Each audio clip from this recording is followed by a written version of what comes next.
ფერი არ არის ის, რასაც უბრალოდ ხედავ, არამედ ის, რასაც გრძნობ. მე-19 საუკუნეში მეცნიერებმა აღმოაჩინეს, რომ ფერი პირდაპირ ზემოქმედებს ჩვენს აღქმასა და ემოციებზე. ქიმიკოსმა მიშელ ეჟენ შევროლმა აღმოაჩინა, რომ ფერები ერთმანეთზე ზემოქმედებენ და როდესაც ერთმანეთის გვერდით აღმოჩნდებიან, მათ თვალი სხვადასხვანაირად აღიქვამს. შარლ ბლანმა აღწერა ვიზუალური ეფექტი, რომელიც წარმოიშობა კონტრასტული ფერების გვერდიგვერდ განლაგებისას. მისი დაკვირვებით, რაც უფრო პატარაა ფერადოვანი ლაქა, მით მეტად ახდენს თვალი მათ ოპტიკურ შერევას. ესე იგი, ფერების შერევა ხდება არა ფიზიკურად, არამედ ფსიქოლოგიურად.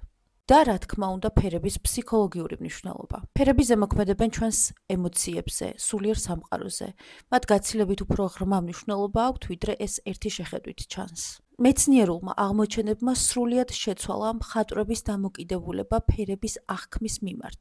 რეალისტურ მხატვრობაში, პირობითად რომ ვთქვათ, ცაცის ფერია ბალახი მწვანე და არა რაიმე სხვა ფერი. ხოლო ახალი მიდგომით, ფერი აღარ აღწერდა საგანს, არამედ გამოხატავდა მხატვრის ემოციურ სამყაროს. ფერი გადაიქცა ენად, რომლის წაკითხვაც ფორმისგან დამოუკიდებლად გახდა შესაძლებელი. როგორ ფიქრობთ, რაზე გვესაუბრება ვან გოგის, პოლ გოგენის, ვასილი კანდინსკის ან პიტ მონდრიანის ფერები?